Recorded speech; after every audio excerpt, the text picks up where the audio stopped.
Mauricio David Bejarano. Él es asesor jurídico de la Agencia Nacional de Tránsito y Seguridad Vial. ¿Cómo estás, doctor? Buenas tardes.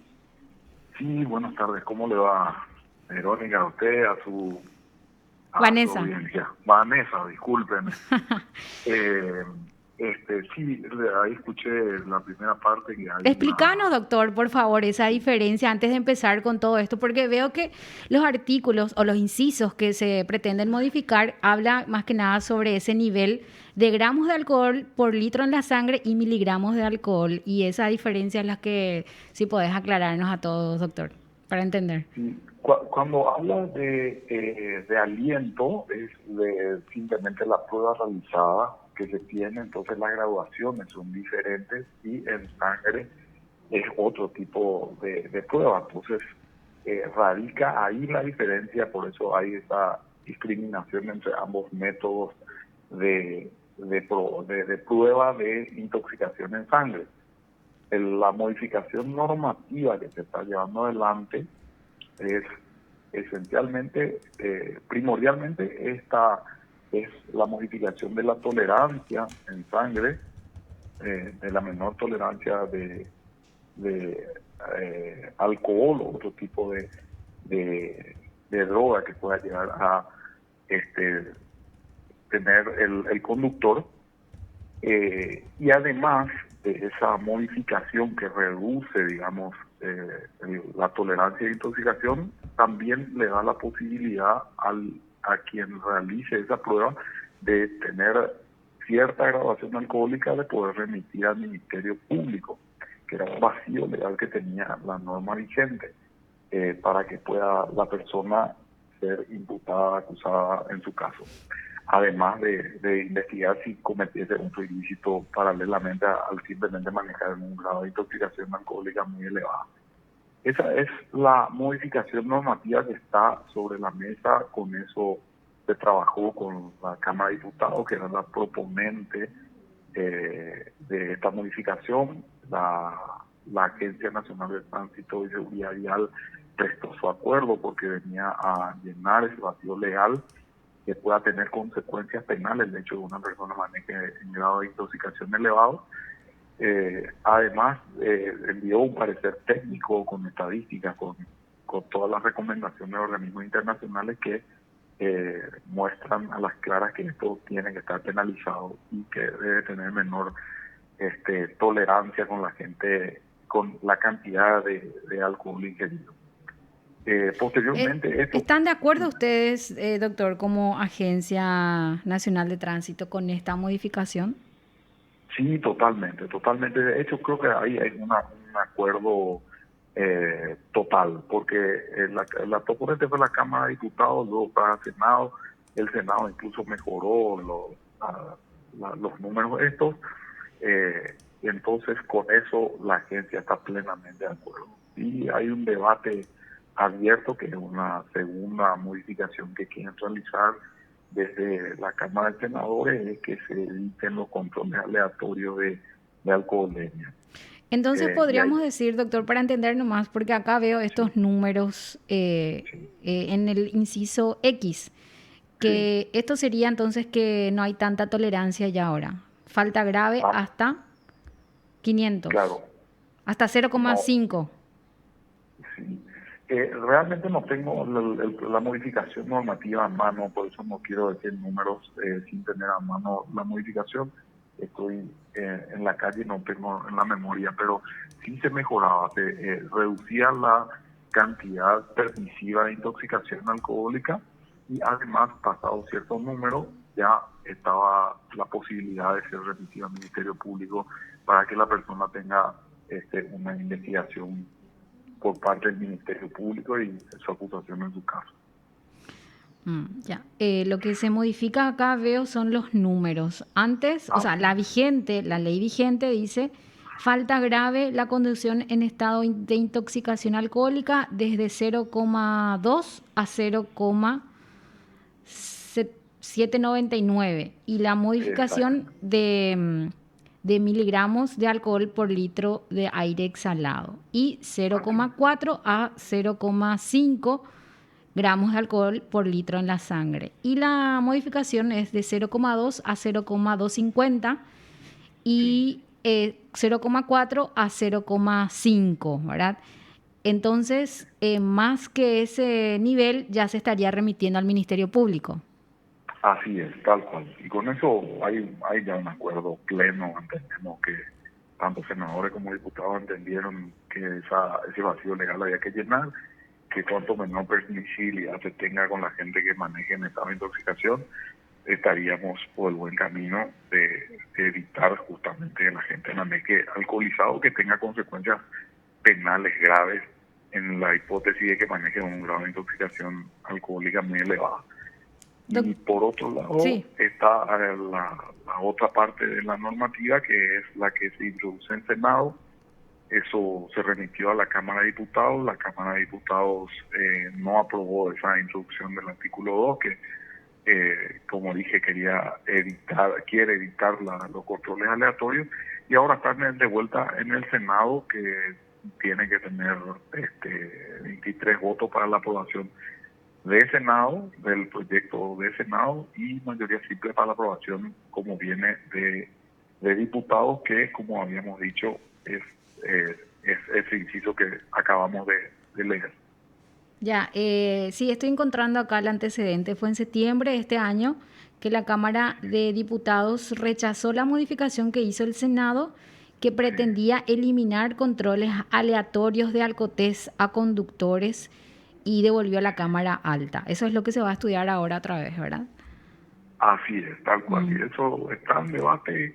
En este momento hemos tenido reuniones con la Comisión de Legislación, luego con la Comisión de Asuntos Constitucionales, y en la Comisión de Salud la tendremos, creo que el día de mañana o pasado. No tengo presente si es mañana o pasado.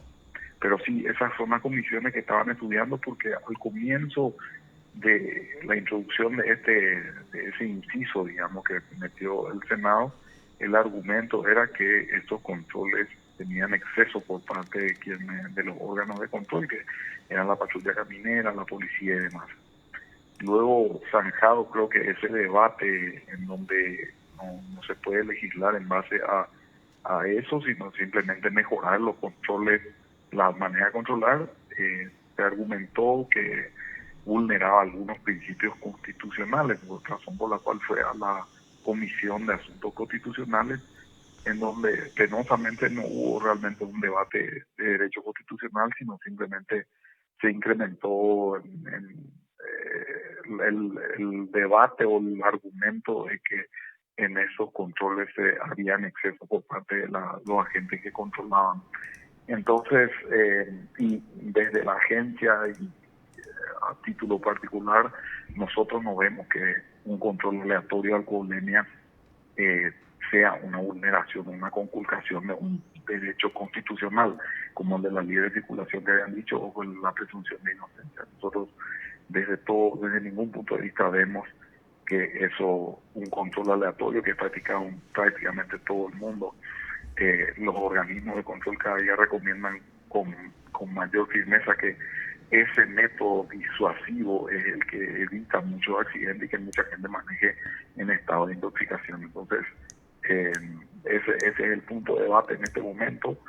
Entiendo que la Comisión de Salud, sobre todo, va a analizar los números que se tienen de lo que le cuesta al Estado paraguayo a una persona en el hospital del trauma que llegan a diario. El otro día estuve viendo el artículo que escribió el doctor Pilar, digamos, hablaba de números, y realmente es escalofriante los números que se llevan las personas accidentadas en estado de intoxicación, o que producen diariamente accidentes. Sobre todo vemos los lunes en los diarios la cantidad de accidentes que hay. Entonces nosotros, de vuelta sostengo, consideramos que la agencia fue creada para defender la vida, para precautelar la integridad de los seres humanos que transitan en territorio nacional, y es mandatorio lo que dice la Constitución Nacional en el artículo 4, que obliga al Estado paraguayo a proteger la vida y la integridad de las personas. El derecho a la vida es el valor supremo de la Carta Magna nuestra, y nosotros consideramos que a partir de que se realicen estos controles aleatorios, se está precautelando la integridad y la vida de muchos seres humanos que transitan tranquilamente por las calles, y nos parece gravísimo, como hemos visto, sobre todo en los últimos tiempos, donde tomamos ya los accidentes que personas en estado de intoxicación privaron de la vida a personas inocentes, gente que estaba yendo a trabajar, gente que estaba en su día a día y terminaron por cercenar, enlutar una familia, y eso nosotros lo estamos defendiendo y es el debate que está instalado en este momento. Doctor, acá dice la modificación que se está estudiando.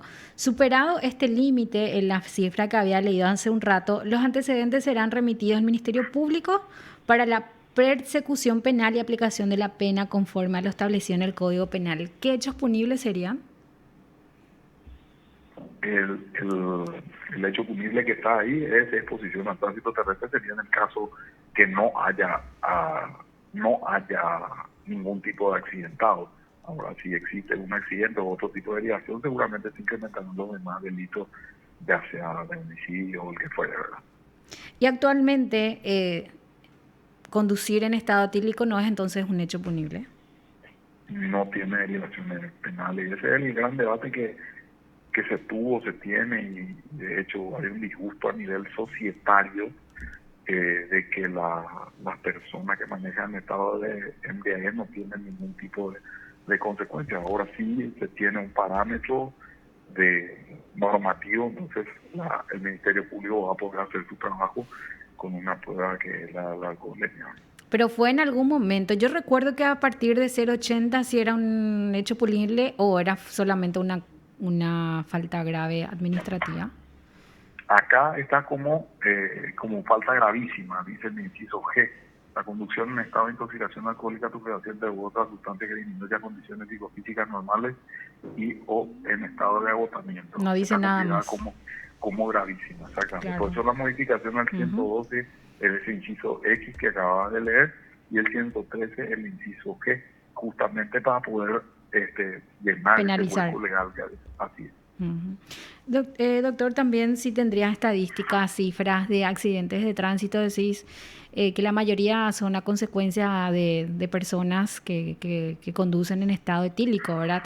¿Tienen cifras anuales? ¿Esto fue incrementando en los últimos años a partir de estos controles que se realizan de alcotés, pero que finalmente son sanciones administrativas? Eso por una parte, las cifras. ¿Y crees que esto de aumentar o de que se penalice esta conducta se estaría solucionando esta problemática? ¿Estarían disminuyendo estos casos? Dos cuestiones. Las estadísticas, la verdad que yo no las tengo, de los accidentados en estado etílico. Sí, te puedo decir que la estadística que sí la manejo bien es que hace 10 años atrás, en el año 2010, cuando empezaron los controles aleatorios, se realizaban 16.000 pruebas de alcoholemia aproximadamente, y el 24% de las personas estaban en estado de intoxicación. Al año 2020 se realizaron 300.000 pruebas y solamente un porcentaje muy bajo, creo que era el 5% de las personas estaban en estado de intoxicación. Con lo cual, respondiendo un poco a tu pregunta, ¿qué es lo que recomiendan los organismos internacionales? ¿Qué es lo que se maneja a nivel internacional? De hecho, tenemos los números de España, por ejemplo, que realiza más de 5 millones de controles aleatorios. A mayor control, menor cantidad de gente que maneja en estado de intoxicación, porque al parecer el humano sigue funcionando a base de disuasiones de ese tipo. Y sí, quizás elevando este marco normativo o penalizando la conducta, además creemos que la gente va a tomar mayor conciencia. Entonces, esos dos ejes de trabajo pensamos que van a ser muy beneficiosos y que la gente va a tomar mayor conciencia, ya sea porque puede tener una derivación penal, o si los controles aleatorios continúan. Ya las estadísticas nos mostraron a las claras que existe menor porcentaje de gente alcoholizada al volante. Entonces, lastimosamente, en nuestro país aún tenemos un camino de mucha concienciación y educación por delante, porque la gente ha creado hasta infobarreras, la gente funciona a base de unos grupos de WhatsApp que el miedo es al control, básicamente, no a causar daño a su persona o a otra persona o otros bienes suyos o otros transeúntes que circulan. Entonces, El miedo, doctor, el miedo, pero también eso promociona mucho estos sobornos, coimas con los agentes de tránsito. Eso también induce mucho a que paguen un porcentaje al policía que está controlando y pasen impunes prácticamente. eso, ¿Cómo se podría mejorar también esa situación? sí, primero y principal, que creo que no debemos perder de vista, el cohecho tiene dos actores, activo y pasivo, y son ambas personas las que participan del hecho ilícito Claro. de la coima. Entonces, primero y principal, si las personas no están en estado de intoxicación y tienen todas sus documentaciones, toda la documentación, tanto del vehículo como propia, en regla, yo creo que nadie debe ser sometido al cohecho, o tienen las herramientas como el teléfono celular de poder firmar la intervención completamente a la gente que le está solicitando la coima, ¿verdad? Entonces, además de eso, y también viendo una realidad que no se puede escapar, que eso pasa y pasa, cada día escuchamos que la gente es sometida a ese tipo de ilícitos. Hay un proyecto normativo bastante interesante que se estaba trabajando, seguramente le faltan muchos detalles o algunos quizás, que se estaba trabajando en conjunto con la patrulla caminera para mejorar esos controles, que por ejemplo los agentes intervinientes tengan solo cámaras y que sin esas cámaras no se puedan realizar los controles, y de hecho que la información vaya a un lugar remoto y que estas personas no tengan acceso, que tengan un acceso informativo bien seguro, de modo tal a que uno pueda ir viendo su intervención en el caso de haber sido sometido a algún tipo de exceso. Eso se trabajó en un tiempo, a eso también instamos a los legisladores que revivan y que se mejoren la forma de controlar y que no exista justamente evitar la manera de tener esos excesos, no suprimir los controles, porque de vuelta, desde la agencia se considera que no solamente de la agencia, sino a nivel global se habla, por los organismos encargados de la seguridad vial a nivel global recomiendan estos controles aleatorios, por lo que habíamos dicho, funciona por lo visto de manera disuasoria y va teniendo cada vez mejor efecto, y esto hablamos a nivel global, digamos. Bueno, esperemos que sí, realmente, que si va a ser la solución o la disminución de estos casos, se penalice esta conducta. Bueno, doctor, no sé si querés mencionar algo más. ¿Quiénes son los proyectistas de esto? En Diputados nace este proyecto, ¿verdad?